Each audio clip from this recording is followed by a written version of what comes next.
For many times I was laughed at and not believed in, but it was still a kid with a dream and a belief in himself. I feel I still have room to improve. I still set goals for myself to strive for. I'm never complacent with what I've achieved.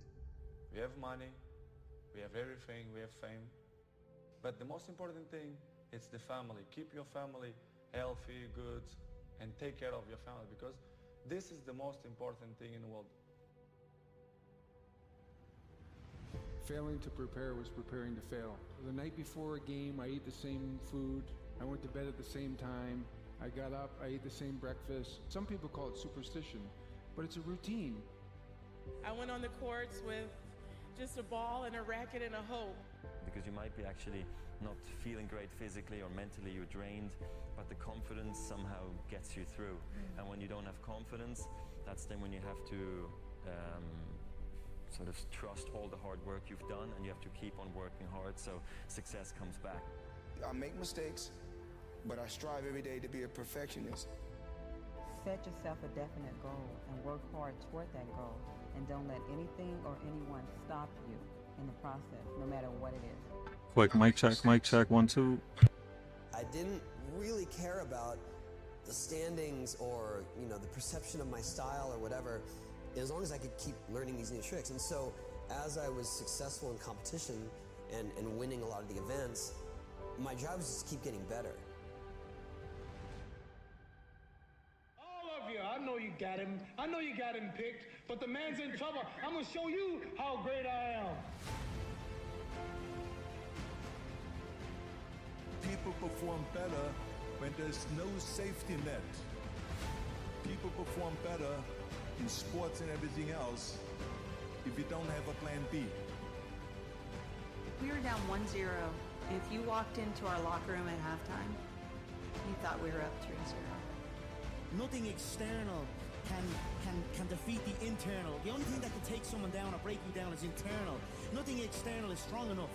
You just never give up, because you never know what can happen. You never know who you can inspire and who you can influence. I'm not going to go out and say I'm the greatest this or that. I was a kid with a dream. That's it. You have to fail in order to climb that ladder. You are fighting the greatest fight of all times. And I fought because I knew it was not doomed to be a losing fight. It couldn't be a losing fight. You know, as long as you believe in what you're doing and you're doing things you love to do, then you can go out there and be the best at it. And that's, you know, that should give you a lot of enjoyment, fulfillment in your life. Always keep an open mind that there's something out there for each and every one of you. And it's up to you to go out there and find your niche. You learn just to stick with it. I mean, there's lots of days where you don't really feel like doing it, or you don't feel like grinding it out, and you got to do it. You know, those are the highs and lows of being an athlete, and if you want to feel those highs, you got to go through those lows every now and then. This time when you run and you just want to stop, you just want to give up, like, to hell with this, I just want to go home. This day when you get up and you know what, you have a training today, you know it's going to be intense, and you're like, oh God, I don't want to go today, but you got to go. When you play sports and you're committed to something, the commitment, the responsibility of showing up to practice on time, to being there for your teammates, to listening to your coaches, it's a responsibility that you have when you're playing with a group, that you have to hold your end of the bargain. When you have to make a putt, you make a putt. You have to hit the shot, you hit the shot. You just sort of like drop into another zone, and you block out everything. Sometimes the will can outdo the skill. And sometimes a fella's will is stronger than the man who's actually better physically, and the determination weakens the other man just to see him so determined. I still feel I have a lot to prove, not just as a player, but as a person, as a father. When I get to a point where I feel I can improve as a player, I walk away from the game. I am the greatest. Hard fucking work.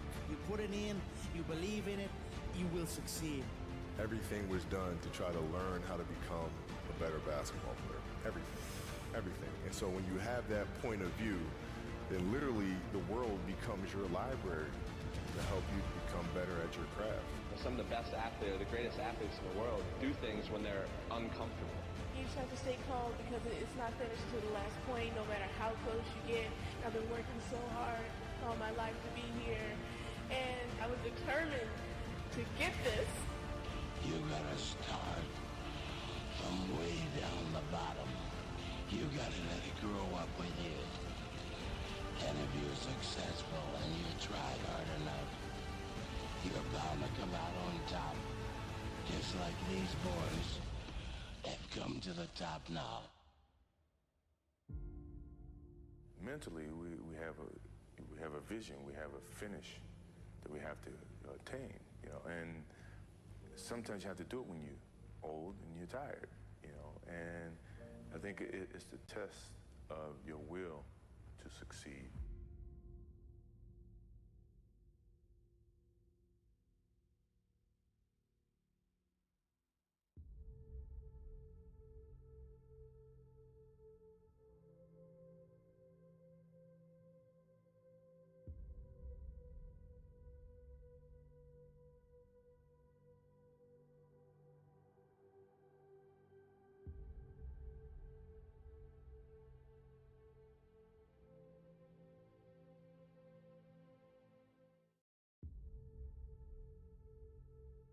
For many times I was laughed at and not believed in, but it was still a kid with a dream and a belief in himself. I feel I still have room to improve. I still set goals for myself to strive for. I'm never complacent with what I've achieved. We have money, we have everything, we have fame. But the most important thing is the family. Keep your family healthy, good, and take care of your family, because this is the most important thing in the world. Failing to prepare was preparing to fail. The night before a game, I ate the same food. I went to bed at the same time. I got up, I ate the same breakfast. Some people call it superstition, but it's a routine. I went on the courts with just a ball and a racket and a hope. Because you might be actually not feeling great physically or mentally, you're drained, but the confidence somehow gets you through. And when you don't have confidence, that's then when you have to sort of trust all the hard work you've done, and you have to keep on working hard so success comes back. I make mistakes, but I strive every day to be a perfectionist. Set yourself a definite goal and work hard toward that goal, and don't let anything or anyone stop you in the process, no matter what it is. I didn't really care about the standings or, you know, the perception of my style or whatever, as long as I could keep learning these new tricks. And so as I was successful in competition and winning a lot of the events, my job was just to keep getting better. All of you, I know you got him. I know you got him picked, but the man's in trouble. I'm gonna show you how great I am. People perform better when there's no safety net. People perform better in sports and everything else if you don't have a plan B. We were down 1-0, and if you walked into our locker room at halftime, you thought we were up 3-0. Nothing external can defeat the internal. The only thing that can take someone down or break you down is internal. Nothing external is strong enough. You just never give up, because you never know what can happen. You never know who you can inspire and who you can influence. I'm not going to go out and say I'm the greatest this or that. I was a kid with a dream. That's it. You have to fail in order to climb that ladder. You are fighting the greatest fight of all times. And I fought because I knew it was not doomed to be a losing fight. It couldn't be a losing fight. You know, as long as you believe in what you're doing and you're doing things you love to do, then you can go out there and be the best at it. And that's, you know, that should give you a lot of enjoyment, fulfillment in your life. Always keep an open mind that there's something out there for each and every one of you. And it's up to you to go out there and find your niche. You learn just to stick with it. I mean, there's lots of days where you don't really feel like doing it, or you don't feel like grinding it out, and you got to do it. You know, those are the highs and lows of being an athlete, and if you want to feel those highs, you got to go through those lows every now and then. This time when you run and you just want to stop, you just want to give up, like, to hell with this, I just want to go home. This day when you get up and you know what you have a training today, you know it's going to be intense, and you're like, oh God, I don't want to go today, but you got to go. When you play sports and you're committed to something, the commitment, the responsibility of showing up to practice on time, to being there for your teammates, to listening to your coaches. It's a responsibility that you have when you're playing with a group, that you have to hold your end of the bargain. When you have to make a putt, you make a putt. You have to hit the shot, you hit the shot. You just sort of like drop into another zone and you block out everything. Sometimes the will can outdo the skill. And sometimes a fella's will is stronger than the man who's actually better physically, and the determination weakens the other man just to see him so determined. I still feel I have a lot to prove, not just as a player, but as a person, as a father. When I get to a point where I feel I can improve as a player, I walk away from the game. I am the greatest. Hard f***ing work. You put it in, you believe in it, you will succeed. Everything was done to try to learn how to become a better basketball player. Everything. And so when you have that point of view, then literally the world becomes your library to help you become better at your craft. Some of the best athletes, the greatest athletes in the world, do things when they're uncomfortable. You just have to stay calm because it's not finished to the last point, no matter how close you get. I've been working so hard all my life to be here, and I was determined to get this. You gotta start from way down the bottom. You gotta let it grow up with you. And if you're successful and you try hard enough, you're bound to come out on top. Just like these boys have come to the top now. Mentally, we have a vision, we have a finish that we have to attain, and sometimes you have to do it when you're old and you're tired, and I think it's the test of your will to succeed.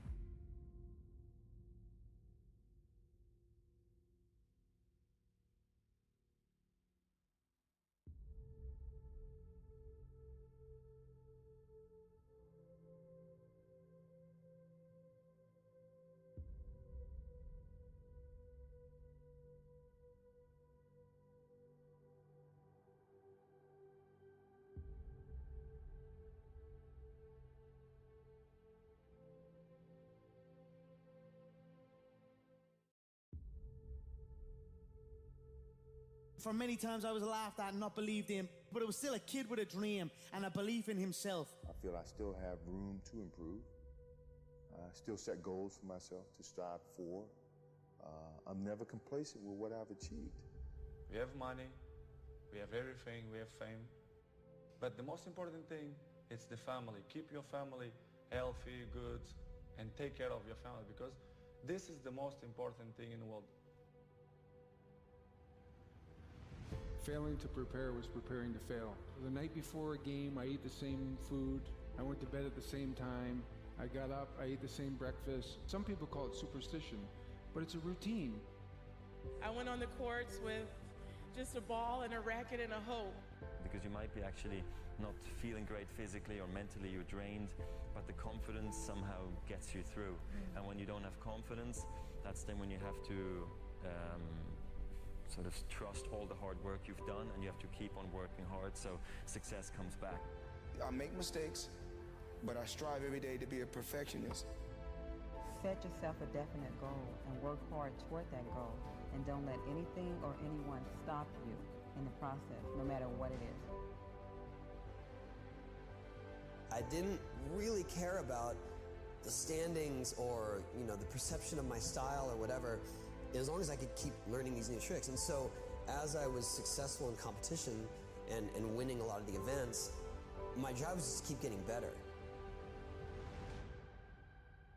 All of you, I know you got him. I know you got him picked, but the man's in trouble. I'm gonna show you how great I am. People perform better when there's no safety net. People perform better in sports and everything else if you don't have a plan B. We were down 1-0, and if you walked into our locker room at halftime, you thought we were up 3-0. Nothing external can defeat the internal. The only thing that can take someone down or break you down is internal. Nothing external is strong enough. You just never give up because you never know what can happen. You never know who you can inspire, and and say I'm the greatest this or that. I was a kid with a dream. That's it. You have to fail in order to climb that ladder. You are fighting the greatest fight of all times. And I fought because I knew it was not doomed to be a losing fight. It couldn't be a losing fight. You know, as long as you believe in what you're doing and you're doing things you love to do, then you can go out there and be the best at it. And that's, you know, that should give you a lot of enjoyment, fulfillment in your life. Always keep an open mind that there's something out there for each and every one of you. And it's up to you to go out there and find your niche. You learn just to stick with it. I mean, there's lots of days where you don't really feel like doing it, or you don't feel like grinding it out, and you got to do it. You know, those are the highs and lows of being an athlete, and if you want to feel those highs, you got to go through those lows every now and then. This time when you run and you just want to stop, you just want to give up, like, to hell with this, I just want to go home. This day when you get up and you know what, you have a training today, you know it's going to be intense, and you're like, oh God, I don't want to go today, but you got to go. When you play sports and you're committed to something, the commitment, the responsibility of showing up to practice on time, to being there for your teammates, to listening to your coaches, it's a responsibility that you have when you're playing with a group, that you have to hold your end of the bargain. When you have to make a putt, you make a putt. You have to hit the shot, you hit the shot. You just sort of like drop into another zone and you block out everything. Sometimes the will can outdo the skill. And sometimes a fella's will is stronger than the man who's actually better physically, and the determination weakens the other man just to see him so determined. I still feel I have a lot to prove, not just as a player, but as a person, as a father. When I get to a point where I feel I can improve as a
Hey guys, thanks for joining in. This is Lance-Lisciotti with the MakeaScoreTour, and I'm joined by Kenny Hoke. How we doing tonight, Kenny? What's up, Lance? How we doing? I'm doing good. Good. We're in for a great one tonight. We got German professional Moritz Neauhausen versus one of the toughest players in New England, and Alex Bausch. They both recently played at the McDermott Classic, and they're playing matchroom format tonight, breaking rules, all that, which is beautiful because they just did it all, at the McDermott Classic. And it's a 13-9 race. Moritz is going to 13. Alex Bausch is going to 9. We started Alex with 4 on the wire. So scoreboard-wise, it's just straight race to 13 from here. And Alex is up 4-0. And this is going to be a great match. I'm excited about this one. Yeah, I agree with you. So Moritz with a nice 2-5 combination there.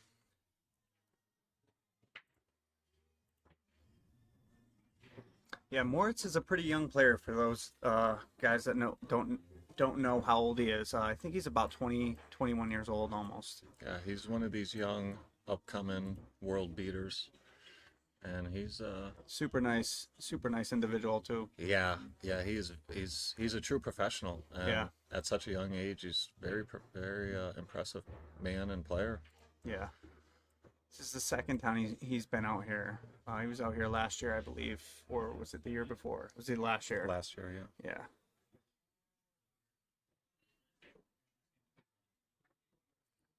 So looks like he's going to roll the 3 in, keep shape for the 4. He'd like a little angle. Yeah. So now he can use the right long rail to come out for the 6. Guys, who do you like in the chat? What do you guys think? What's your predictions?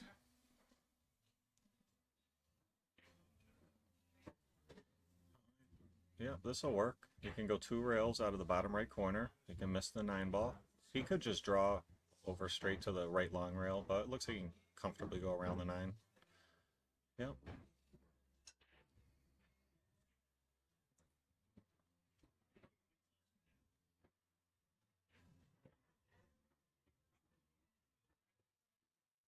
So it looks like he's going to draw. And he came up a little short, but yeah, this is pretty steep here, but he's a pretty heavy favorite to make it though. Yeah, for sure. Player of this caliber.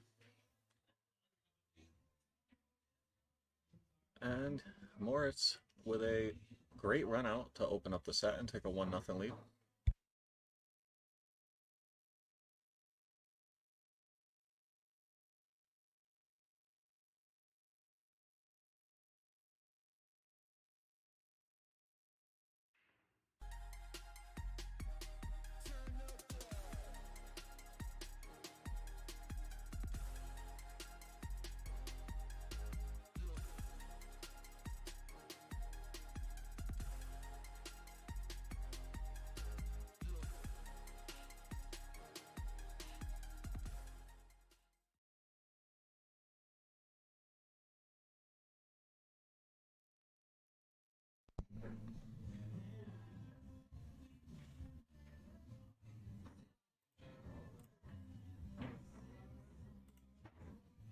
So Moritz the break.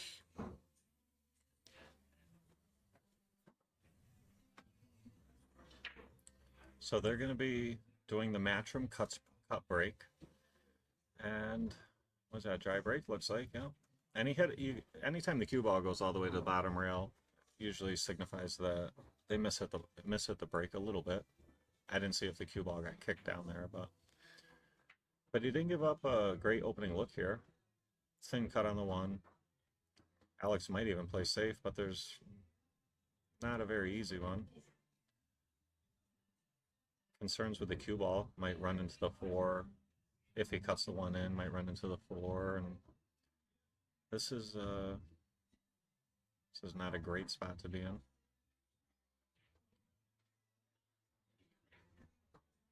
Guys, please like and share the stream. Help support Free Pool.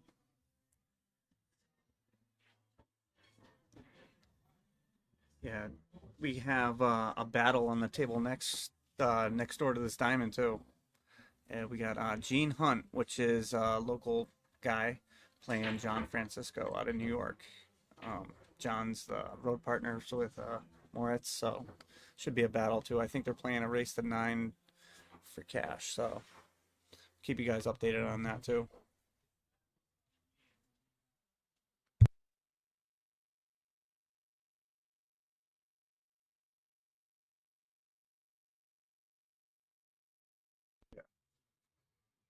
So Alex with a push, and Moritz is going to play a safe here. He could bank the 1 into the 5, but that's just too aggressive. And he played a nice kick safe, and this looks like it's going to get underneath the 3 ball. Alex might have an edge. No, he doesn't have an edge. He's going to have to kick at this one. And even the kick is a little tricky here. He's going to have to go in, but the 9 ball is pretty much in the path of that kick. I wonder if he could spin around rail first, maybe. I don't know. This way? Yeah. Rail first. Right. Possibly. He could perhaps, let's see, the 8 ball might be blocking that.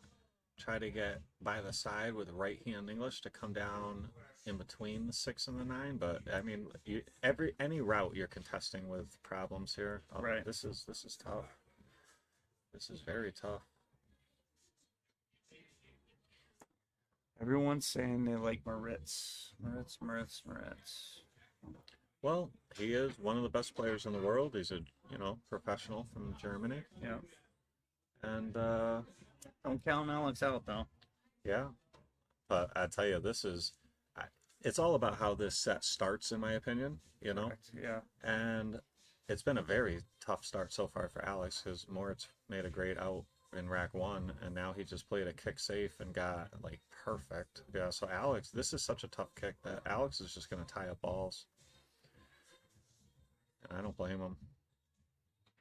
And that was a little unfortunate. He would have liked to block one side or the other, but Tony the Tiger in the chat saying, let's go Monster, rooting for our local player Alex Bausch. Dave Bowden, thanks for sharing the stream. Appreciate you.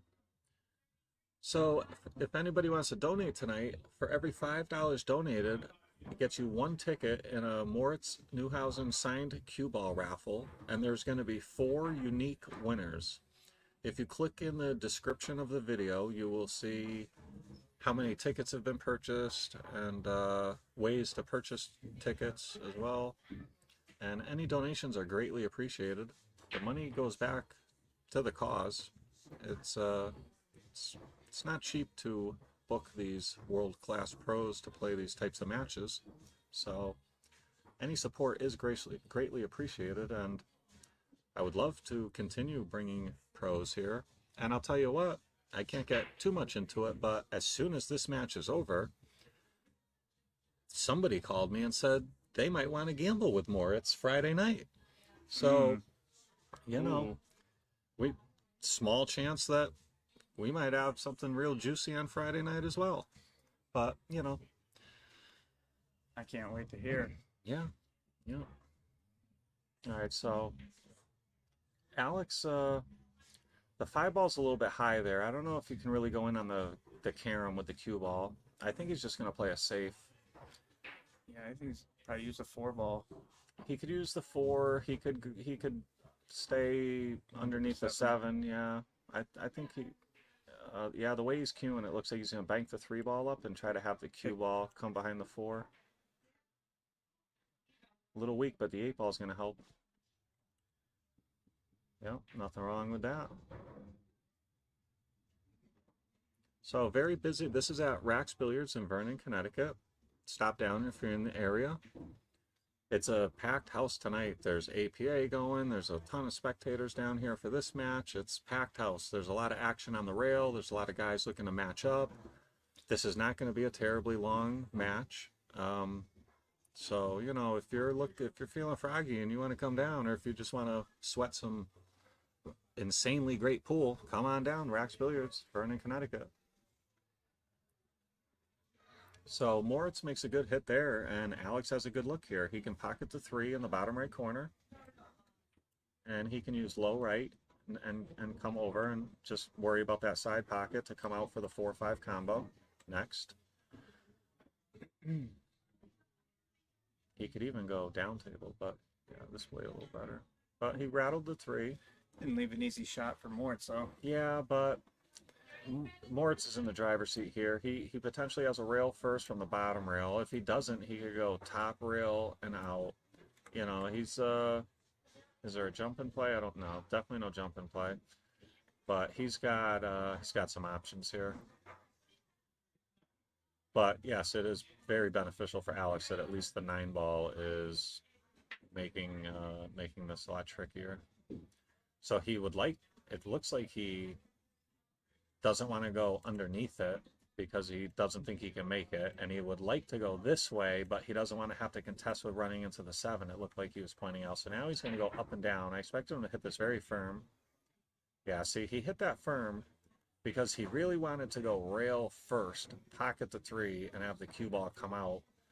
It could have ran into the 9, but you had to gamble a little bit there and try to get position. So Alex with ball in hand, and you know, this is a very good opportunity for Alex. He'd like to steal a rack early in the set, keep pressure on Moritz, settle his nerves a little bit, and this is a phenomenal opportunity for him.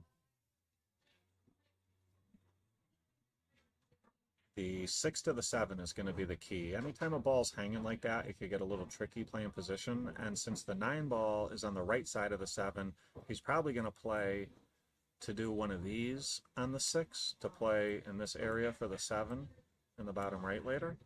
And those can get a little tricky, but player of Alex's caliber, he should be able to execute this pretty well. Yep. So he's on the right side here.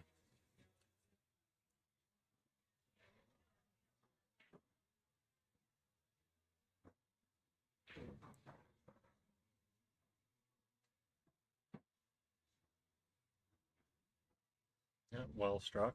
Stayed on the high side of the ball. A little bit higher than he would have liked, but he can cut the 7 in, and he can hit it confidently. He doesn't have to roll it in. He can go up and down for the 8, because it's okay being on this side of the 8 because it's the correct side of the 8. So I expect him to go up and down rather than just roll this in. It's a lot more comfortable pocketing the 7, just like that. Center pocket. Yeah, well struck. Now he's got the correct angle going from the 8 to the 9.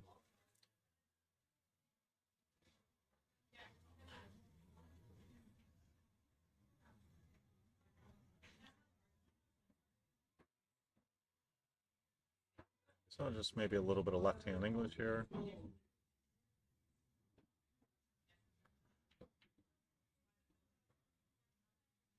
And that didn't want to be on the rail, but shouldn't be an issue. Just a little bit more uncomfortable. No problem. Center pocket. And Alex will take a 5-1 lead. So this is a 13-9 race, and Alex started at 4 games, and scoreboard-wise, it's just an even race to 13 from here. So please keep that in mind all night there, chat. So this matchroom break is, we're going to have to watch this, because break and runs are going to be very important in this race here, this set. Yeah, the 9 is on the spot. Yes, 9 on the spot. Template rack. 2 in the back or no? I don't know if we're gonna have to look. Let's wait till Alex moves here. I don't think matchroom requires a 2 in the back. Yeah, no 2 in the back.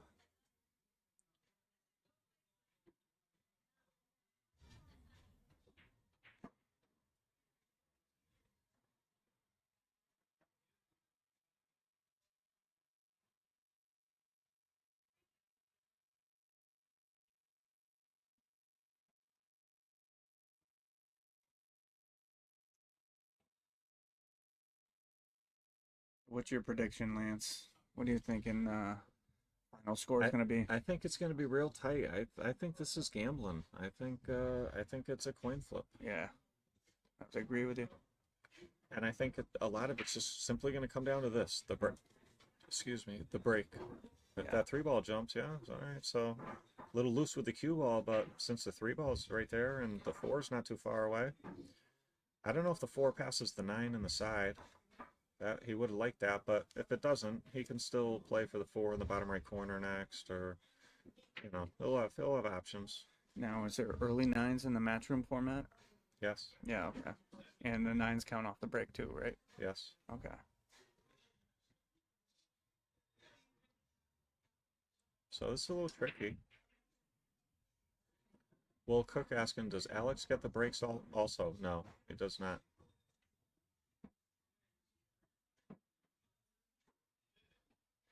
Just playing winner break matchroom format. It's just the matchroom format, except for it's a Fargo race of 13-9. It's a nice shot by Alex.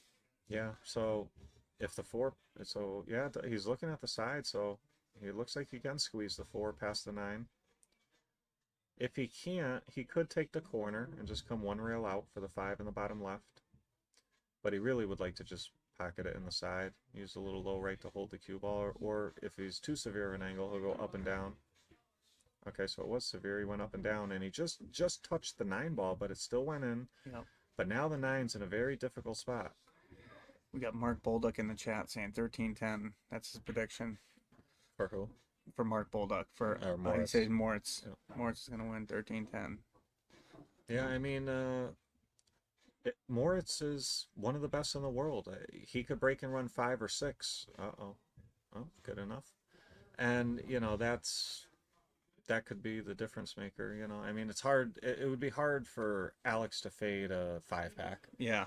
He's capable. He could run a 3 and a 3. You know, sure. But it's very tough. It's very difficult. Especially if the break is this kind of format. This is who knows if they'll have trouble breaking. So Alex favored the being below the 7 ball to give him an angle, but he fell a little bit straight, but he might be able to just draw up table, or he could go to the right long rail with left-hand English. Looks like he's gonna, yeah, go to the right long rail with left, kind of stun. Oh, okay, so he had a more natural angle than I thought. Now this is not ideal. He got steep on this ball, and because of where the 9 ball lays, you really wanted to get good on the 8 so that you could get perfectly straight in on the 9. He's got options. He could play it here with low right and try to come out and over with the cue ball. He could try to slow back cut. Yeah, he's gonna pick the right, and he's gonna use low right and try to spin off. Yep, very well struck. Nice shot. Wants to get really straight though. Okay, he got pretty good here. He's a favorite to make this. Yeah, he doesn't have to contest with any scratch on the side. It kind of looks like the 9 is a hair off the rail. So yeah, he's the favorite to make this, but it's not easy. This is the worst spot on the table for a ball to be. Yeah, see, it just comes off the rail like so quick. Unless you hit it perfect. Correct. But not a terrible leave. Moritz is probably going to stop shot bank the 9. Oh, he might be cutting it. Looks like he's loading up with left. Oh, he played the kick safe. And is this... No, he's not going to get away. No, he's not getting away. Oh, look at this. Might freeze. No. Looks like he's not getting away with that one. It's a tough break. Yeah, that's for both of them. I mean, let's make sure nothing goofy happens here. So Alex with a 6-1 lead. I'm a little surprised Moritz played the kick shot. I'm not. I mean, it's a common shot. I'm not super surprised, but it looked like the bank stop shot laid very well. But right. Will Alley, hello guys, great job getting this match. Hey Will, how you doing, brother? What's up, Will? Yeah, hopefully it's the first of many pros to come.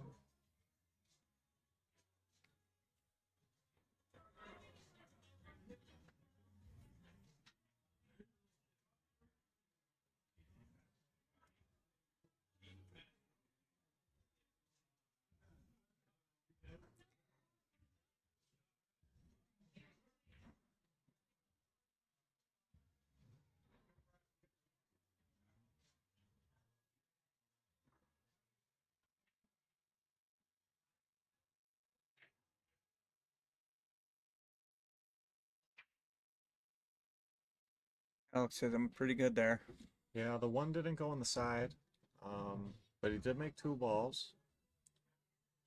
He doesn't have an opening look at the 1. He can see it, but no clear pocket. He's going to be looking to play safe. Safe looks a little tricky. Yeah, it does. He'd like to be able to see a lot of the left side of the 1 and basically play the 1 into the 5 as kind of a stop shot and play safe with the cue ball. But this is tough. This is depends if the 1's frozen to the 5 too. You know, that makes a big difference. Or if it's got a gap.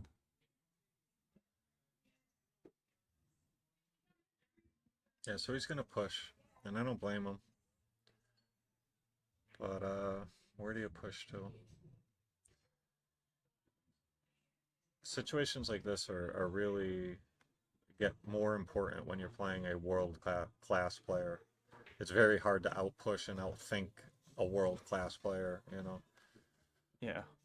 A lot of the times Alex is the better player and he can push to a tough jump shot and the opponent passes and he makes the jump. Yep. You can't do that against Moritz or any world-class player. You have to really be careful at all times. So Moritz played the shot where you play the 1 into the 5 like we were talking about and tried to play safe with the cue ball, but he ran into the 6 and Alex has a look at the 1. Yeah, he's got a clean. Yeah, now he'd love to be able to just pocket the 1 and have the cue ball come top rail and out for the 4. He might have to put a little bit of left on it to slow the cue ball down, which makes it harder to pocket the 1, but this is a great opening look here. And the ball, every ball has a hole. The 5 to the 6 is the ball to look at later in the rack that you really have to get good on, and execute properly. He might have a free shot at the 9 in the corner, a two-way. You back cut the 4. The cue ball goes into the 9 as a stopper.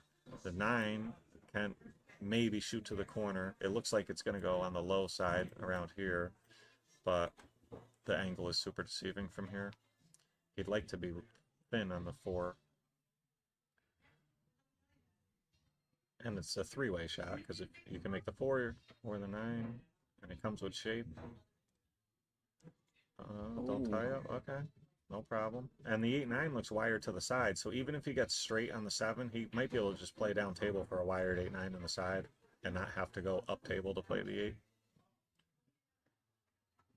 So this 5 to the 6, though, this is the shot that we were talking about. This is the toughie, and it looks like he got pretty straight. He might have an angle favoring this side, where he might be able to make it and try to draw back, but very tough. If you fall on this side of the 7, you have to contest with it. He'd love to be able to low right and get to the rail and spin down as a helper, but oh, he could. He did have enough. Nice shot. Yeah, he'd like it to keep going though. Well, you could just go up and down here. Yeah, but you got to contest with the 8-9. I think he'll be fine. So now he's checking to see if that 8-9 was wired in the side. So he's going to have to go up and down, I think. Oh, no. Oh, he ran into the 8 as a stopper. Nice shot. Yep. Now he's going to have to bridge over the 9 ball a little bit here.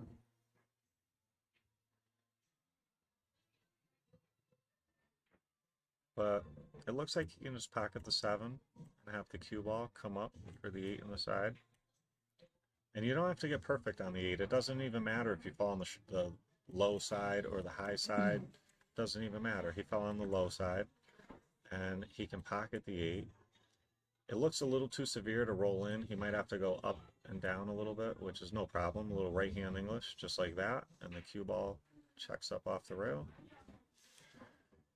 And Alex looks like he's in business here to take a 7-1 lead.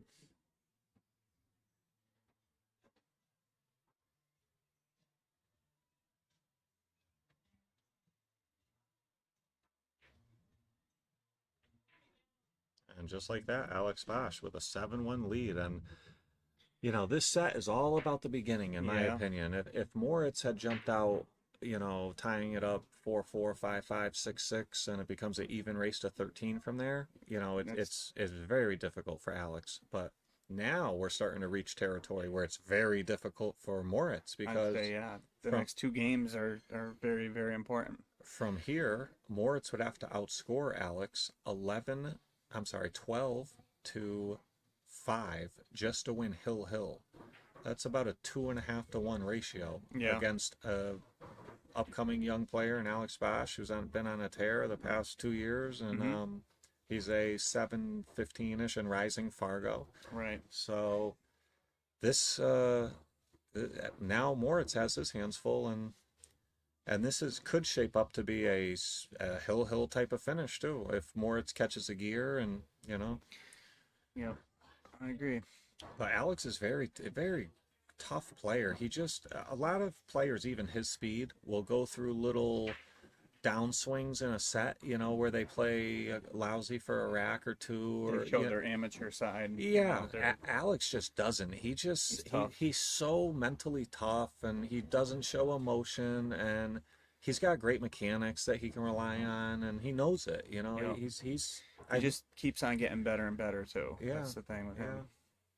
And a ton of pool is controlling your nerves, handling pressure well. I've seen great players at his speed and better that were great practice players and great $20 players, but if you put heat on them, they drop to like 650 speed. You know what I mean? Yeah. But not Alex. He keeps it together very well. And he had a successful break, and he's got a great opening look at the 2, which has a nice line to provide position for the 3. And not super clean, but made it. And now he's got a great look at the 3. He could use the 9 as a stopper for the 4 ball next in the same pocket. He could perhaps make the 3 and draw out with a little bit of low right and check up for the 4, which is that's actually probably what he's going to do. You don't want to bump balls if you don't have to. Right. And it also provides a nice angle from the 4 to the 5. Yeah, that's what he did.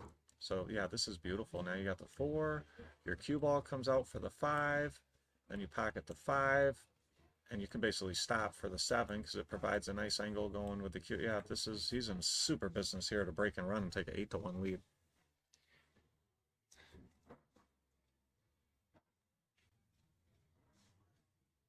Now, if you're Moritz, what are you thinking, Lance? If you're in the chair. Well, he's a, world-class pro.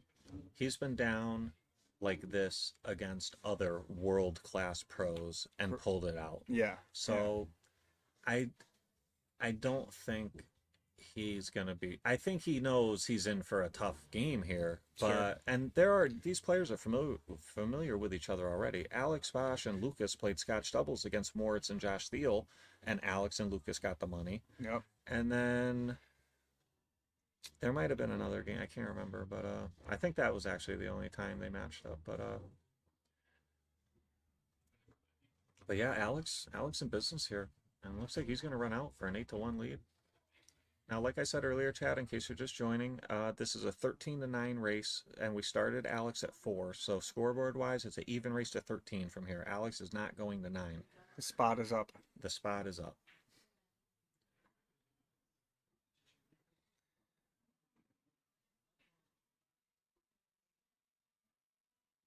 And Alex has a great routine 9-ball here to take an 8-1 lead. And he's got to be loving life how this is starting out so far. Nice break and run by Alex. Great.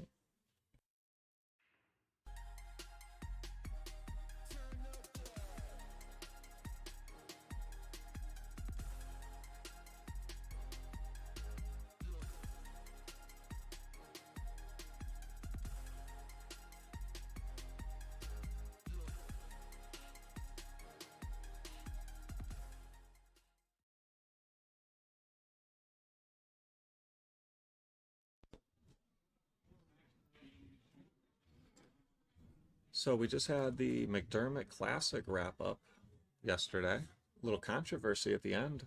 There was Mickey Krause, controversial live stream. Yeah. He claimed he was recording the stream, but he was really live streaming it, and obviously the tournament director was not happy about that, and I don't blame him. Yeah. So, and then Mario He was shooting a 9-ball to win the set against, who was that, Albin was he playing? No, he was playing Tyler Steyer. Oh yeah, that's right, against Tyler. And to get into the finals. Yeah, and the 9-ball happened to shift a little bit, like right on his backswing, and it caused him to miss it. And one of the freakiest things I've ever seen. Yeah. For especially such a big spot in a tournament. Right. I remember Kevin Guimond playing Warren Campco. It's on YouTube. Check it out, guys. It's worth watching. Skip all the way to the end. There's a ball hanging in the corner, the whole rack, and Kev makes the 7 going to play shape on the 8, and he ran into the 8, which would be okay because it was hanging in the pocket, and the 8-ball falls.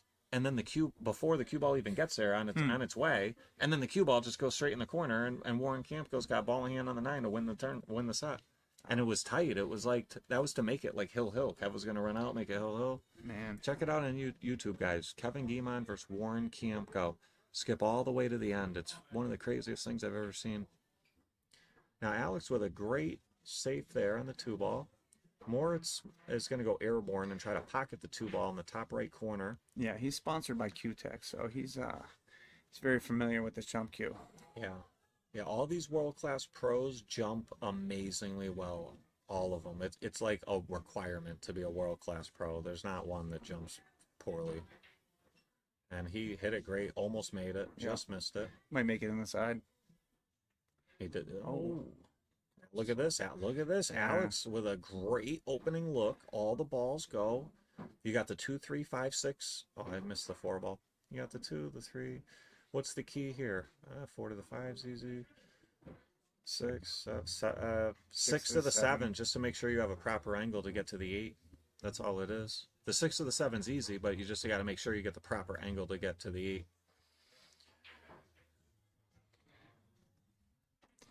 So, got a few, we got Matt Bissel in the chat saying good luck, Alex. Jeff Bausch saying mentally tough, for sure. And then Sakowski, I think, was mentioning something about Ocean City. They played twice. Oh, yeah? Yeah.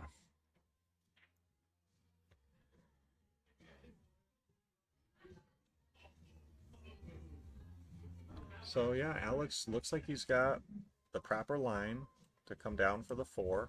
And he doesn't want to get straight on the 4. He'd like to fall around here. Doesn't need to come super down table, just a little bit. Oh, he had enough angle to use the rail. Great. Then you pocket the 4, and you use the rail, and you come up. And it really doesn't matter where you fall on the 5. You could fall straight in, you could fall on this side, you could fall on this side. Really doesn't matter. Oh, oh yeah, no, that's right. 4 to the 5. Yeah. Yep, 4 to the 5. This is no issues. Just gotta make sure you pocket the ball and get up table a little bit. Yep, so he's gonna have an angle to come out to the off the right long rail. He's gonna pocket the 5. Looks like he's got enough angle to come out to the right long rail and back out for the 6. Might have to hit this little firm stun through it. Depends how much angle he has here. Oh, he was perfect. Yeah, that was great. So now this is the key. You want to pocket the 6, and you want to either come up like Center table. this, right? You want to be on the left side of the 7. He could use low left and come this way, but it makes it harder.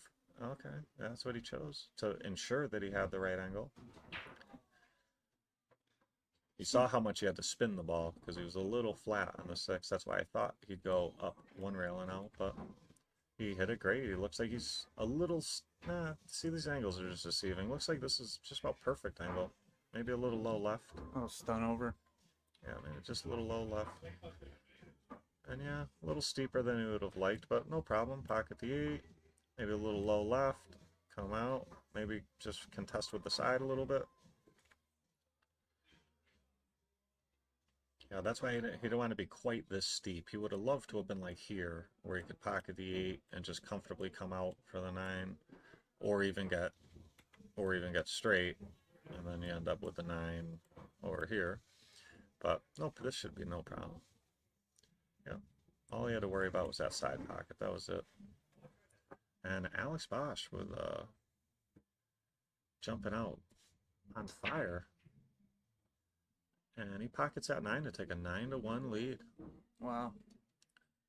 Moritz got to start feeling it now a little bit. Yep. For sure. But like the chats, everybody in chat just about was saying Moritz is stealing, Moritz is stealing. No, I don't know. So true game count, Alex started at 4. He's outscored him 5-1. Yep. That's it's pretty, yeah, to start the set, too, and it's pretty tough. Yeah, Moritz really hasn't had a shot in the last 3 racks of break and run. I think... he kicked at a ball, but he sold out. Yeah. He kicked safe at the 9, but sold out. Yeah. He had a pretty decent jump shot at that 2 ball and missed it, which is not insane, but it gave up a great look in the side. And, right. And then, Alex has been doing his job and getting out. Yeah, Alex is doing his job. Moritz hasn't gotten away with any of his kicking, really. Yeah. I don't know if he's really missed an open look, Right. He missed a jump shot, but it's a jump shot. Yeah, he almost made it, but, unfortunately he sold out, and Alex did his job. Yeah. Now, this is a game of momentum, and it can swing the other way real quick. Yeah, this is not over at all. A lot of this can be about the break. If Alex was to break and scratch or break dry and give up a look, Moritz is more than capable of running out and hitting him with a 3, 4, 5 real quick. Right.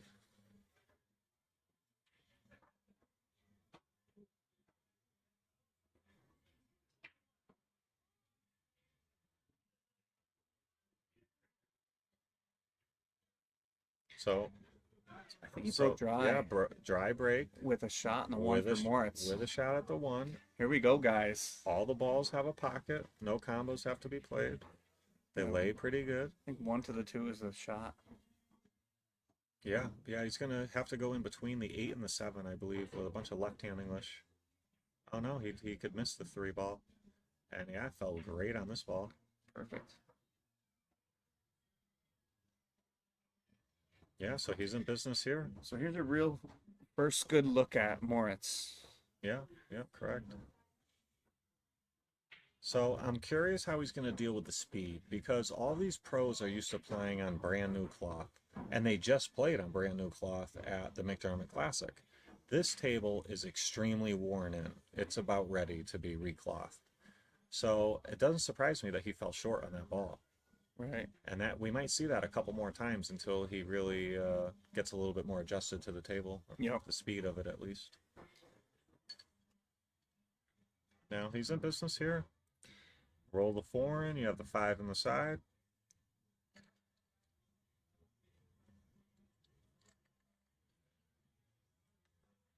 So I'm very surprised that he came up. I think he missed at that.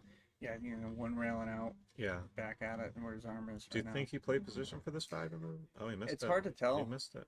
Oh, it went in. Yeah, he knew he got away with it. Yeah, he wasn't supposed to make that one. Well, see, I think he put a little bit of inside English on it, and the inside English helped the object ball go in. It makes it a bigger pocket. I could be wrong, but it did look like he put a little bit of inside to check it up. And he's in business here. Draw back a little bit. Yep. Now, he could use low right and draw back, but I think he's, yeah, he is, yep, low right. He's going to draw back below the side pocket, just like that, and have a nice, perfect 9 ball.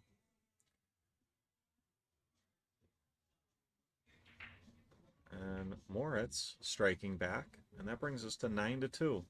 Eddie Eastep in the chat asking who's commentating. It's myself, Lance-Lisciotti, and I'm joined by Kenny Hoke. Thanks for tuning in. Alan Blais says Alex is in a great position but can't go easy. You are 110% correct. If you take your foot off the gas against a world-class pro, you're begging for a comeback. Right. It's very possible that Alex doesn't make another mistake for the entire set and could lose. I mean, when you deal with these world-class pros, we were just, Alex was talking to us before the match, and he was saying how Josh Filler, first round at the McDermott Classic, won the first rack and then broken ran 7 or 8. 8 in a row. Right. And dry broke. And then won that final rack and beat his opponent 9-0 or 10-0. 10-0, yeah. And his opponent literally didn't do anything wrong. He kicked at a ball like once. Yep. It was a 2-inning match. So I'm curious to see what type of results Moritz is going to have with the break. Oh, excuse me, Jeff. And it doesn't look like he might have a thin cut on the 2, which he would love because he could get shape on the 3, but I don't know. It looks like that 8 ball might be cutting off the 2.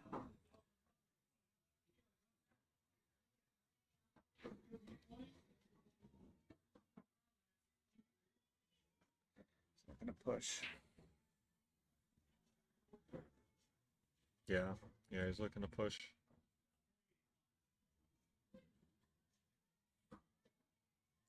Vinny Pavlicek in the chat. Great commentary, MakeaScoreTour. Thank you, brother. Appreciate you.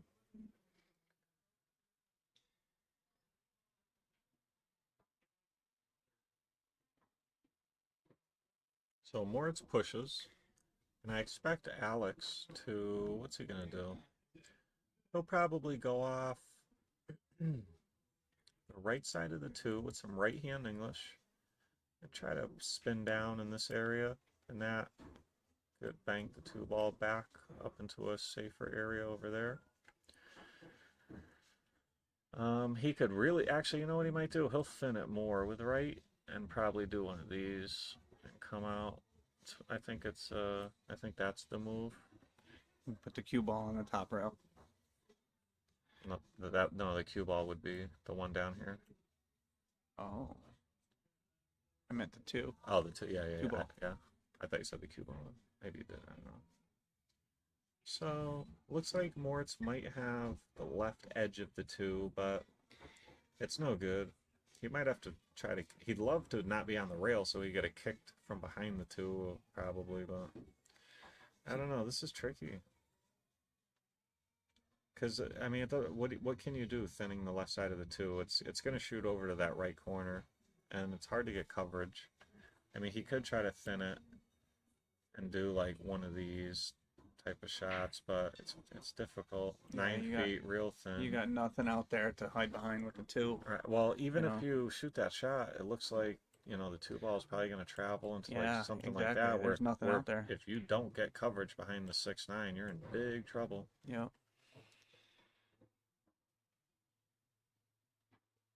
He is. No. Is he jumping and trying to back up the two? That is a long jump. Oh. Wow, he is. Wow. Wow, this is going to be interesting. That's a long jump. He's jump kicking. Okay, so, yeah, nothing wrong with that. Great shot. Uh-oh. Oh, no. Oh, man, he's getting the worst of it so far. Let's take another look at... Oh, I hit the wrong button. I missed it now, too late. I got the scratch. Yeah, that was unfortunate. But Alex played a good save. You know, he put him in a tough spot. And now Alex with ball in hand. And let's take, what's this outlook like? You got the 2 on the side, 3 in the corner, the 4 leads pretty good to the 5, which leads you good to the 6-7. Yeah, he's a strong favorite to run this one out. He's in business. Yeah, he's in business here. Got Frank in the chat. What's up, Frank?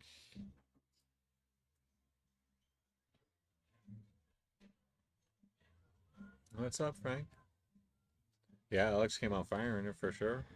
But, you know, Moritz really hasn't made many mistakes. Alex missed a 9-ball earlier, and it was a very tough 9-ball. It was, you know, right past the side. It was, you know, in the worst spot it could be on the table. But, Eddie, raise the volume on your device. It's not on our end.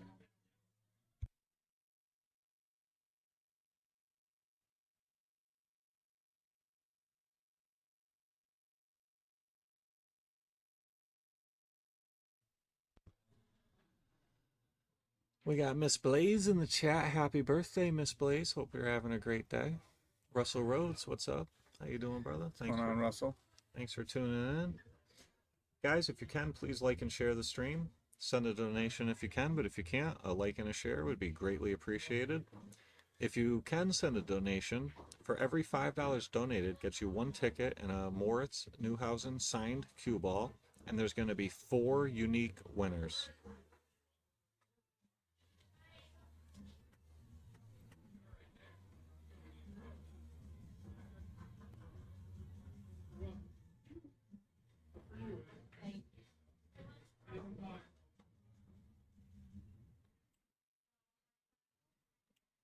All right, I bumped up the audio a little bit. Don't let it blow out your speakers. Is that it? Is that better? Oh, it's definitely better. Yeah, it's definitely going to be a little higher.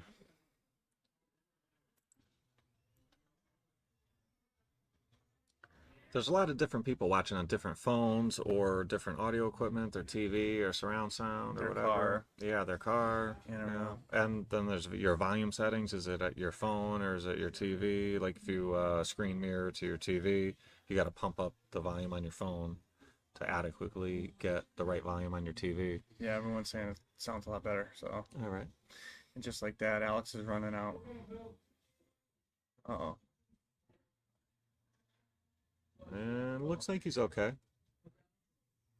I think, yeah, he's okay. Probably go to the top. It probably has to go to the top rail. No, he could just roll it. No problem here. And Alex looking like he's going to take a 10-2 lead with all the momentum. Yep. Not that Moritz is making mistakes. He really hasn't. Alex has just played. He's gotten the best of the kicking department and safety play. He's getting a look. And he's been capitalizing. I think the only ball he missed was that 9-ball, which was very difficult.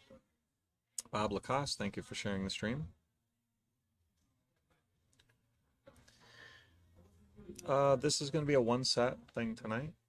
And there's a lot of guys around. I'm not going to say it's not impossible to have another action match after this. Rafael DeBreo's in the house, John Francisco, Yep. Gene Hunt, Kevin Bourn, obviously Moritz and Alex. We got a ton of I'll tell you ton of what, locals down here. I'll play me and Alex versus Moritz and Francisco. I would be into that. And I haven't had a ball in like 3 weeks. But I try some. I try it. The way Alex is playing, I'm going to be hitting all hangers. What do they have to be in stroke for? I know. Bob, this is just an exhibition match. There is a lot of action on the rail, but among the players, it's just for the love of the game, we'll call it, you know? Trying to grow the tour here and also support the players. You know, these players have very high traveling expenses. It's very tough to make a living. We are starting to see a lot more sponsors get involved in the game, which is great, you know. Yeah. Pool needs it. Yeah, the players need it. And you know, that's only going to help the tournaments have much deeper fields, and that's going to get more views and pay-per-view buys, which is going to drive more added money. And, you know, it's a team effort, you know. Tyler Cooper might stop down. Yeah, come on down. Yep.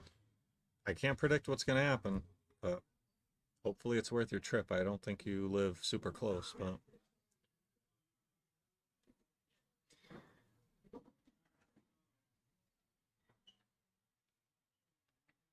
Oh, Alex, looking good here in this rack, too.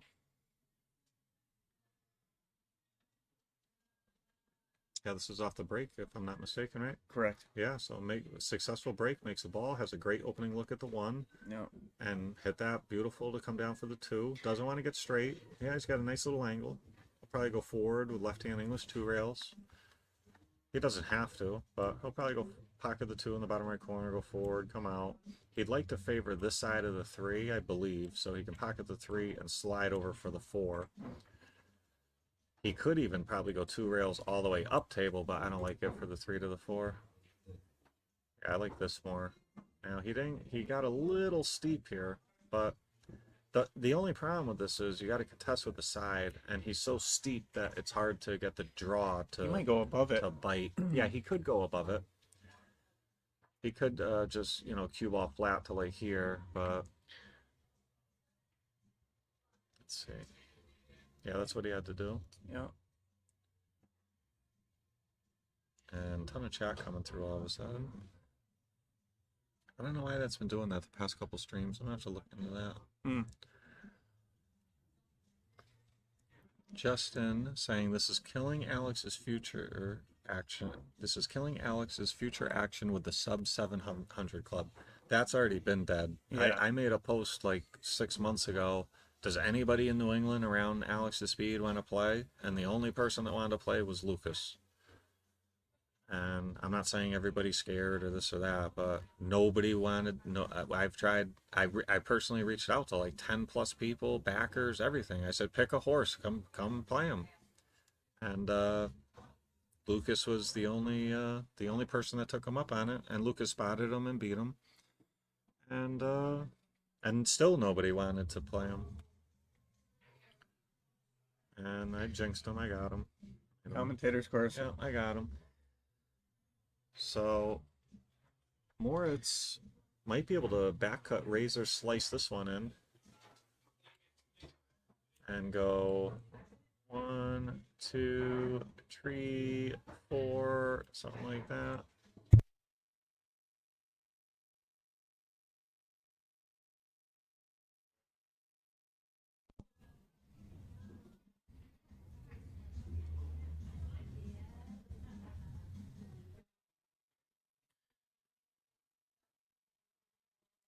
So Moritz has a good look at the 6. He might have to just draw straight back. He'd like to be able to go to the rail and out, but he might have fell a little straight. Oh no, he had enough. Okay, so he's perfect. You pocket the 7, come down with the cue ball for the 8. Doesn't really matter where you could get. You'd rather be above it than below it, that's for sure. Yeah, so he favored staying on the high side of the 8. But he didn't have to be real touchy with his position. He's got options. Yeah, he's going to draw. He's going to pocket the 8, draw out with the cue ball and back. And he had so steep of an angle, he had to go to the other side of the 9.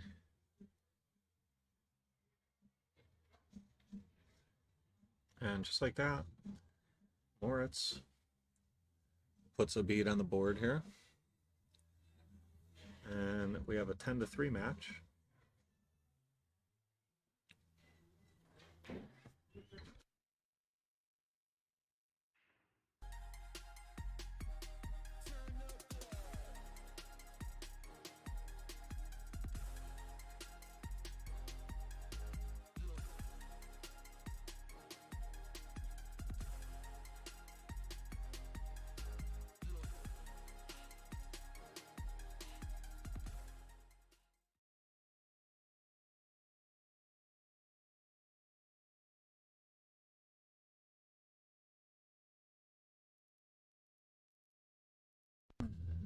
All right, Moritz trailing 10-3.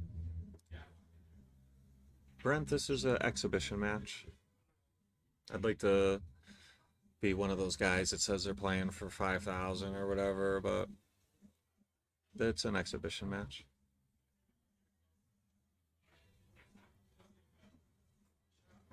So Moritz to break, 1 ball, short. Oh boy.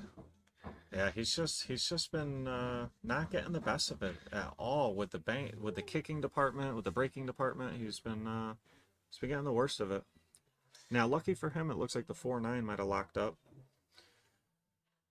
Yeah, the 3 doesn't go past the 7 either, obviously. Yeah, but with the 1 ball in hand on the 1, you just play the 3 on the side. Right, but yeah. I don't know how, it's not really a good breakup ball. Yeah. He might have to just run to the 4 and play some sort of safe, but there's not even a great lockup safe. When the ball's weld like that, straight up and down, it's tough. I mean, does the 4-9-5 combo lay dead? I don't think so. I don't think he's shooting that. See, this is where Alex is a very smart player. He won't take any unnecessary risks here with a 10-3 lead like you'll see a lot of guys do. He'll just keep playing his game, just, Eddie asking, where are they playing? This is at Rack's Billiards in Vernon, Connecticut. They're playing on a 9-foot diamond with Simonis 860, Shark Gray, set of Aramiths, Blue Label Diamond.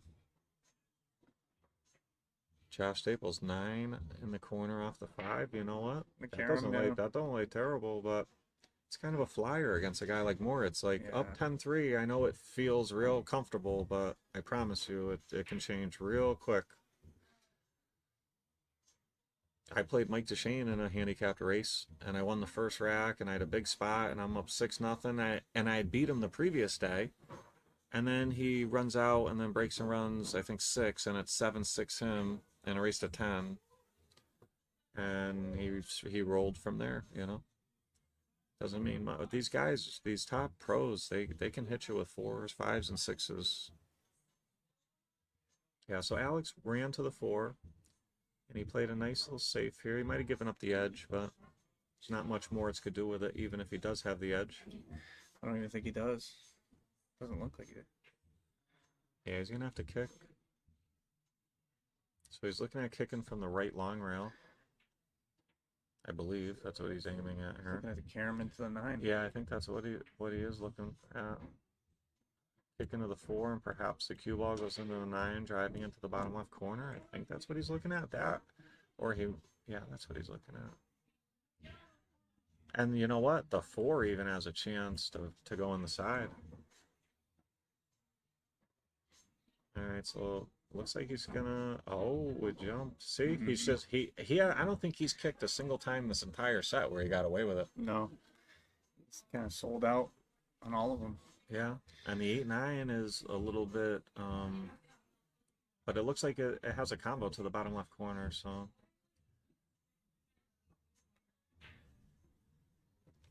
So Alex will play 4 on the side. Looks like he used a little bit of low left and come down here for the 5. If he's too steep, he's going to have to go to the bottom rail, but the 8-9 is kind of in the way of your natural line off the 4. You don't want to run into those. He's going high, though. He might be able to miss him on this side. Come on. Oh, he missed him on the other side. So he wasn't as thin as I thought. He's going to break. No, there's no need to break him up. I mean, he could. He got back of the 5 with a bunch of right-hand English going into him, but now you're gambling with the cue ball. If the 8-9 lays as good as it looks, I think he just runs out for an 8-9 combo, because even if you stay up table with how the 8's above the 9, it's okay. You just shoot the 8 into the 9. You don't have to get, like, perfect on it. You know what I mean? But he does have options if he wants to. He can, yeah, with the bridge, I don't expect him to break him up. He's probably just going to draw for the 6. And you don't have to get greedy here and get too close to the 6. You just draw out a little bit. You don't want to risk a miscue or anything crazy. Yeah, no problem. It's where the 6-7 lays, you know, you just do your job, go on to the next ball. Yep. You don't have to be greedy. Players of this level, they can trust their shot making and their cue ball.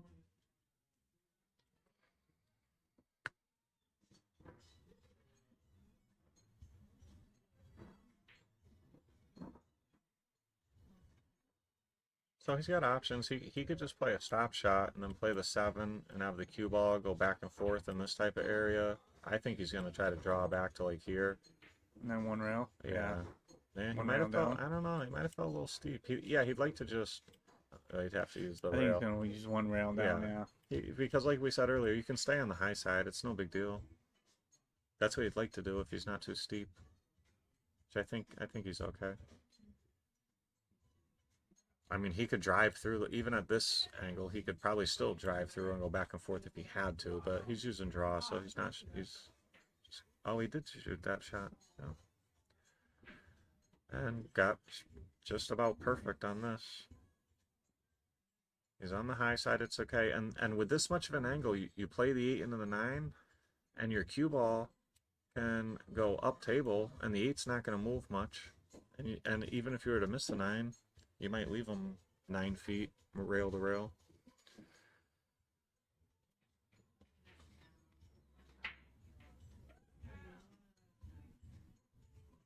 And just like that, Alex Bausch, 11-3 lead.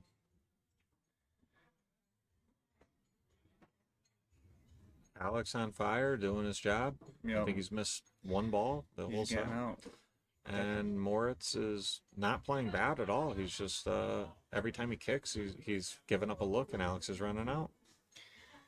And he broke and scratched.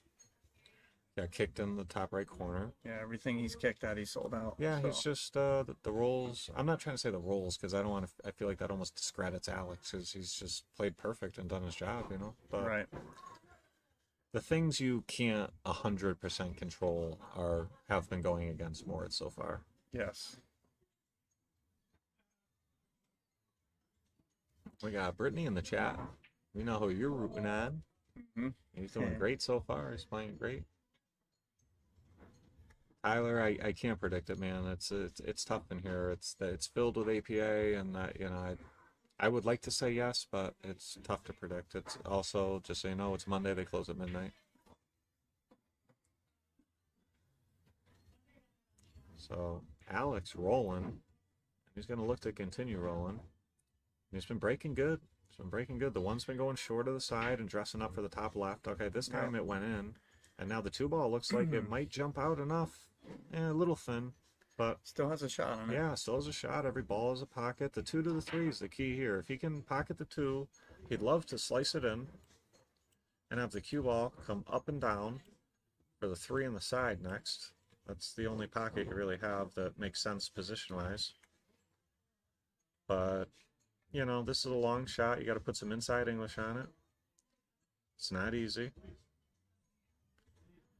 It's a tester for sure. Shots like this look easy, but they're not. He could maybe use some low left. Yeah, I was just going to say that 2 rails and out, but the 8 ball is big. Yeah, you got to contest with the 8. It makes it probably more comfortable to pocket the ball. He might just play safe. He might be running 2 rails around. Yep, good shot. I don't blame him. Let's see if he got... No, he sold out. Too weak. Oh. Yeah, so Moritz with an opportunity. I think that was the right shot, though. Yeah, he's an inch off of being a great shot. Yeah. I mean, yeah, behind I mean, stuck. Right, if he's there, I mean, he's in big trouble.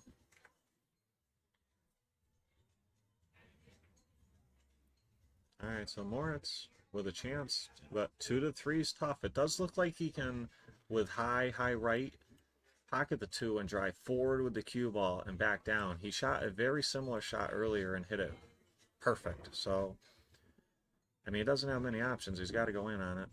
Yeah, he's going to come up a little short, but he might have a good look at the 4-5 combo. But with the 6 ball there, it's not great. But I expect him to shoot it. If he pockets the 3-4 combo, the 3 might fall down on the 6 and hold for a shot at the corner as long as the 6 safe. Behind the 7. Yep. Needs it to spin.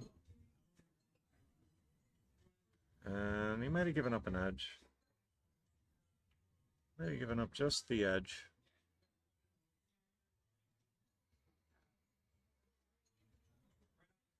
Gene Hunt and John Francisco are playing some cheap sets, I believe, on the table next, on the left of the diamond. Who do you like in that match? Oh, I like, no disrespect towards Gene, but I like John in that one. Yeah, I think I do too. I think just a slight favorite. I think Gene's been struggling a little bit lately. Yeah. But you never know. John's constantly playing too. Yeah. He's traveling all over playing against all these different players. So I think he might have a little advantage due to that. I agree. Now Moritz is going to look to jump over this 6 ball and try to pocket the 3 in the corner, which even if you do, it looks like the cue ball is going to score up table, which you might not get a look at the 4. Depends on the angle here.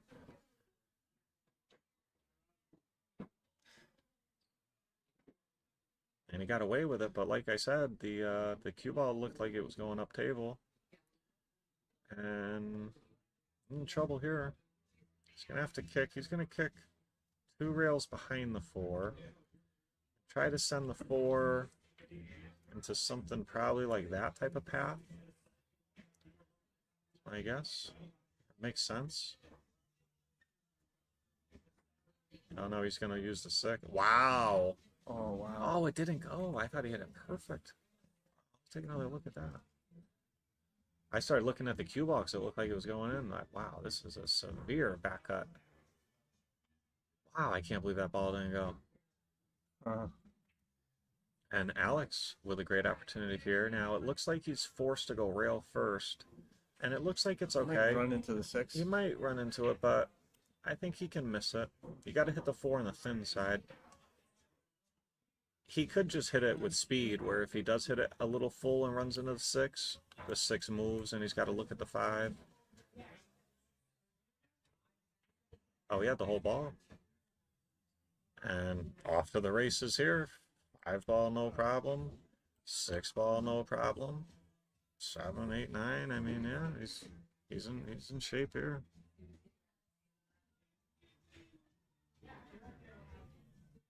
Ben Parker says, got to support his captain. Let's go Team Hunt. Yeah, I hear you, buddy. Uh-oh. And that's the first goofy mistake we've seen Alex make, in my opinion. Yeah, that's an unforced error for sure. Yep. That's the old keep a customer shot right there. Yeah. He says, oh man, I can't roll like this. I'm gonna kill all my action. Yeah.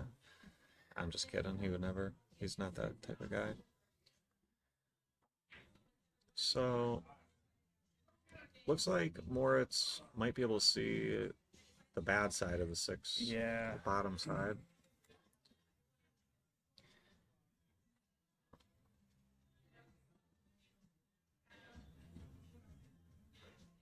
So how's he going to kick at this? This is tough. So you go 1 rail into the wall, try to kick it up and use the 9, but if you don't, you say, yeah, I don't know, this is tough. He could try to get 2 rails way behind. Yeah, I don't know. This is tough. Yeah, this is smart. Just lock him up and hope you don't move. It's not terrible though. I mean, you know, you're super close to it. You can't really hit it super hard, so you got to worry about double hitting it.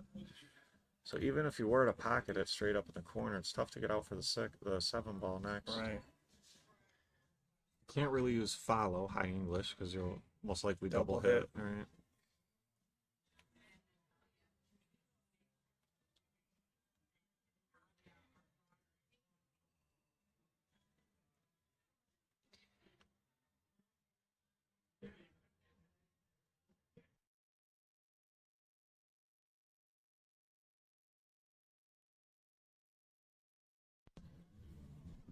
So Alex wisely plays a safe. Nice one too. Yeah, that was a clever shot. He wanted to stick him right up on the back of the 9-ball, but yeah, that would have taken away the one rail kick to potentially pocket it in the side, but he did his job.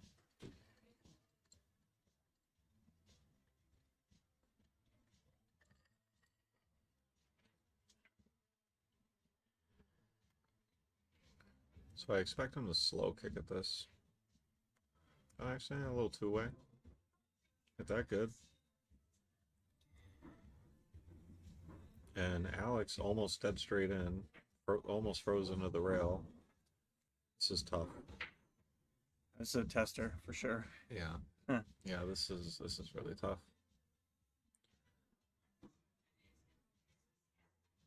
I don't know. What do you think? You think he's going to slow roll it, or you think he's going to pocket the 6 and try to use follow and try to do like one of these types of things to come out? Because if you slow roll it, I think he's slow rolling. You might end up here where or you're on the, slightly contesting with the 8. I think it's a slow roll it. Cue ball to the rail. I think the side rail. It's tough to tell with the angle though. From here. If the cue ball was like here, I wouldn't be surprised if he shot the 6 here and played safe behind the 8. But I don't know if I don't think he could still play that shot, but it's touchy. Yeah, so he tried to pocket it and force through with the cue ball, which very, very difficult shot. And look at this. Yeah. I mean, he kind of got away with that one here. I mean, I don't see like a hanger safe. I don't see much. This is tough.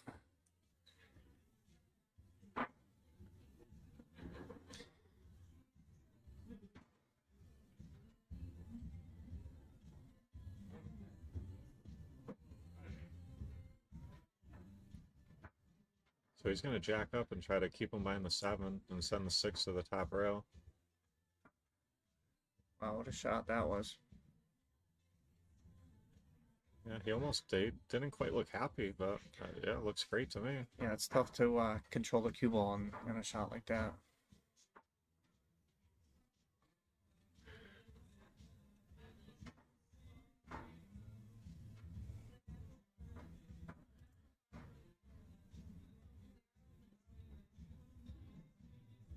So Alex with a 1 rail kick, and this is going to sell out. And Moritz is going to have a nice 4-ball run here. And this is exactly what he needed. You can tell he's a little frustrated, and I don't blame him. You know, he's been getting a couple cold rolls here and there, and his opponent's playing great.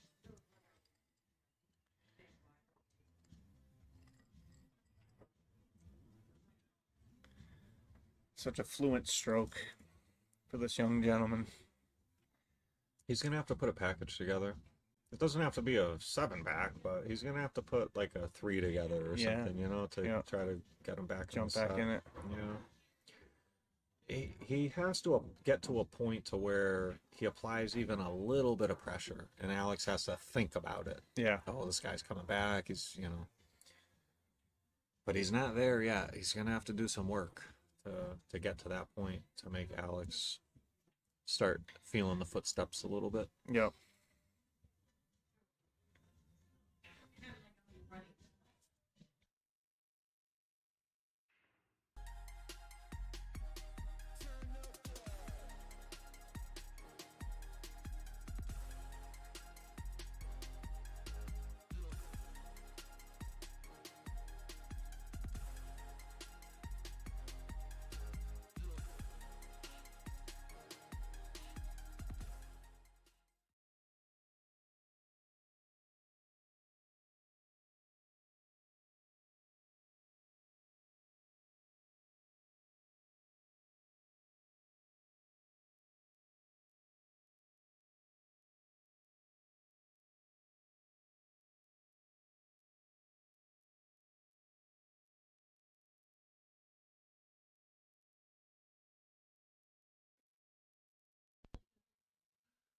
All right, Moritz with a dry break.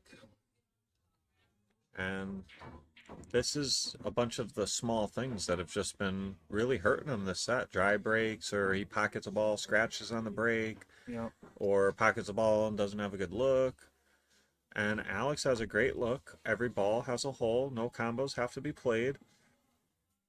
Let's see what the key. So you roll the 1 in. You got the 2. You come down.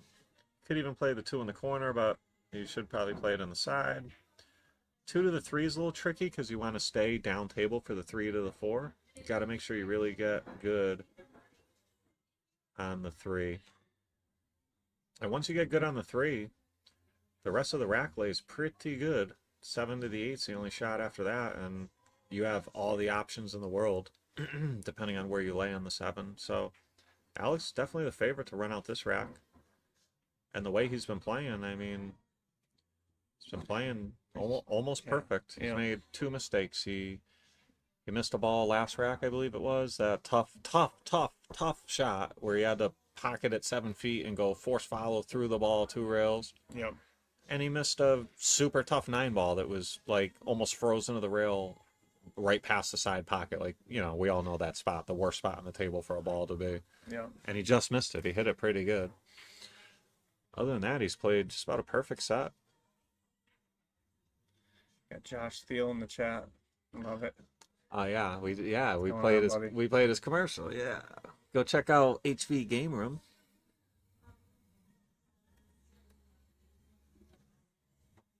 Use the MakeaScore code, get 5% off. Josh Thiel doing some nice things for pool. He just had Lucas and Jeremy Jones play a match. Yep. I made a little money on that one. I picked the right side one time. Oh.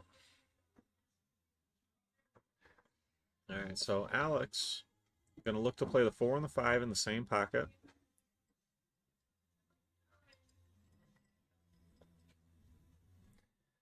So this rack could put Alex on the hill. I see Francisco Salas in the chat. You should come down here and play Alex Bausch. You guys are both like right around the same speed. And I know you like to gamble.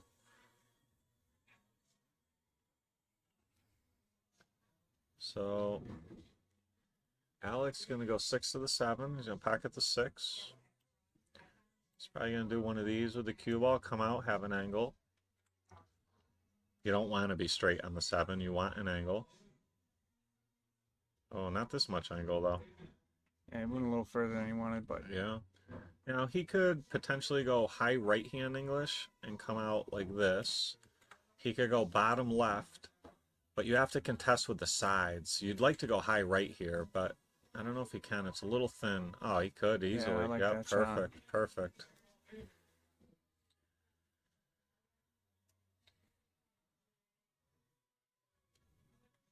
So he fell. It looks like the 9 goes in the side. And even if it doesn't, he could just play for it in the corner next. If he has enough angle, he could go bottom rail and up for the 9 in this corner, but I think he's just got the 9 in the side.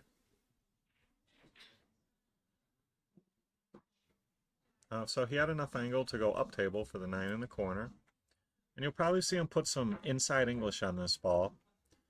The inside English helps make it, where if you touch the rail, the pocket plays bigger and you can still make it. It puts a little helping spin on the 9. And he pockets that. And first player to the hill, Alex Bausch, 12-4 lead. And he grabbed the bridge, I think, thinking it was his break cue. It is his break cue. He just had to take the bridge off. Oh, he put one of the, I see. Yep. Yeah.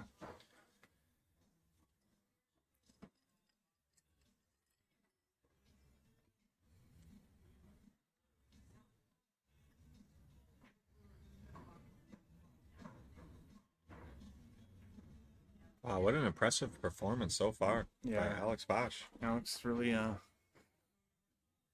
playing good.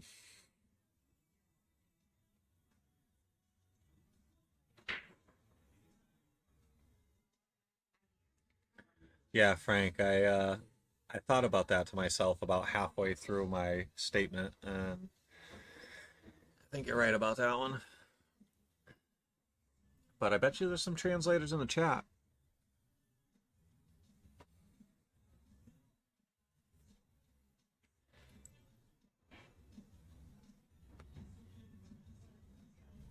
All right, so Alex Bausch to break and on the hill.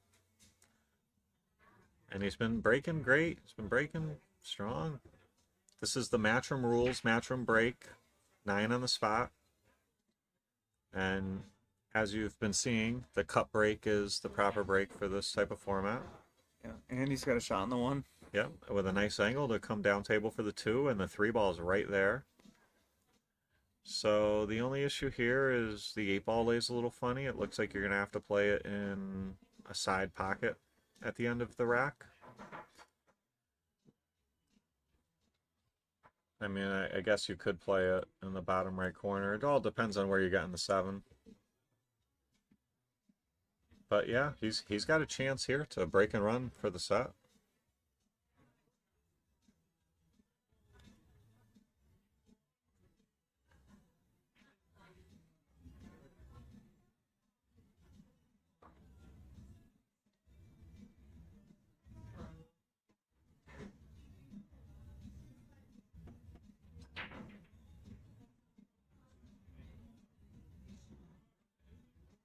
All right, so he wanted to be higher up on the rail for the 2 in the bottom left corner.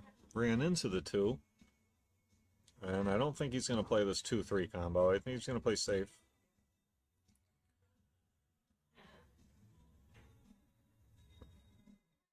Well, Ali says he was watching Alex on the Amazing Billiards pay-per-view at the McDermott Classic, and he was playing extremely well. Yeah, he beat Nick De Leon pretty good. What was the score of that? Like 9-6, 10-6, or 10-4 or something. He beat him convincingly. It's a good win. Yeah. Yeah, he had a better tournament than Lucas. I think he went maybe 2-3 rounds past Lucas. So he went in on the combo. And then, you know, I don't blame him, especially with the lead he has, but it was tough. And he really didn't give up anything too sweet. I mean, Moritz can play this 2-3 combo, but there's no position with the cue ball. Well, you play inside English with the cue ball, and the cue ball just comes up. It's fine. It's just he's disgusted that it's got to be this hard. Yeah. You know, after his opponent misses a tough combo, that this is what he has to work with. He could barely reach it. And I don't know. I think if this was 8-8 or something, he's playing safe here. Sure. Yeah, and he's got to shoot it lefty. He might play a stop shot bank in the top right corner. Yeah, that's what he did, and just missed it. And even his misses are all like hanging up, you know, where you can tell he's frustrated, and I don't blame him. We've all been there where it just seems like you just can't do anything right, and the balls just won't cooperate, and your opponent's playing great on top of it and giving you like no air at all. Yeah, it's not easy when you're on the bad end.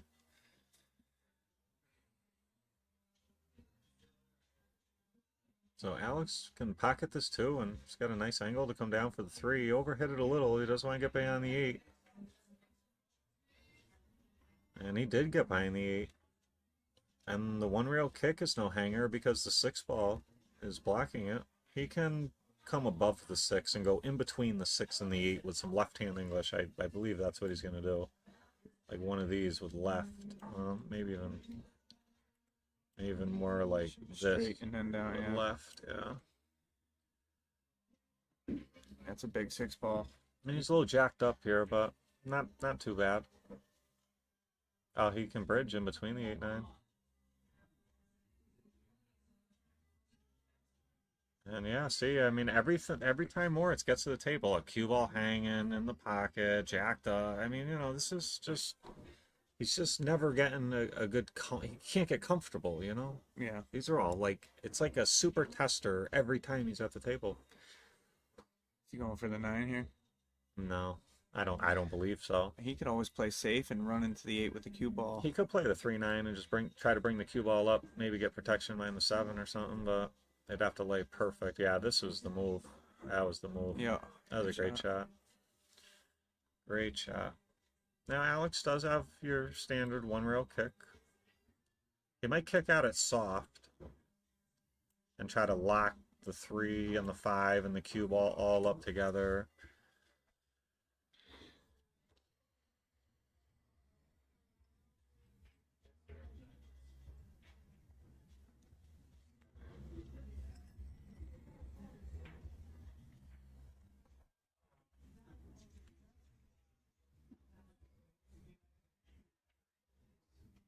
This is tough. This ain't easy.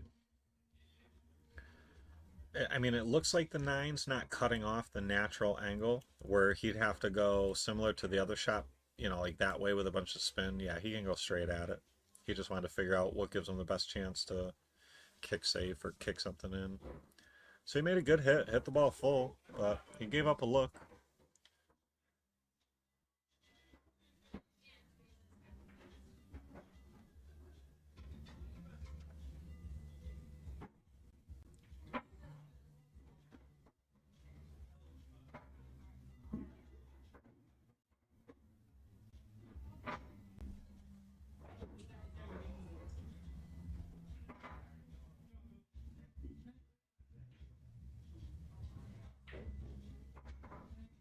Side pocket. No, he's all right.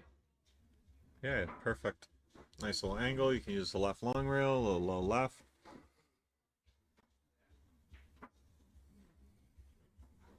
I would like to come out a little bit more than that. Go forward. No. Well, yeah, he's gonna cut the sticks in. One rail down. Some left hand. I was thinking he was shooting. Left hand English. Come out. He went all the way up and down. He didn't want to have to slow spin it. He wanted to go all the way up and down. Just doesn't want to fall straight. And he got a little straight, but it looks like he's got an angle going this way to the right long rail. Or he might even be able to draw straight down. Oh, he's got the corner available. Oh, I didn't think that ball went there. That makes life easier.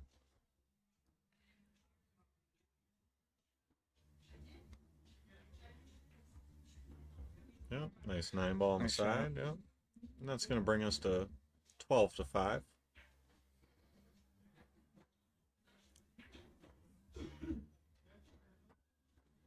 And he could really use a package special delivery. This would be a great time for one. Right.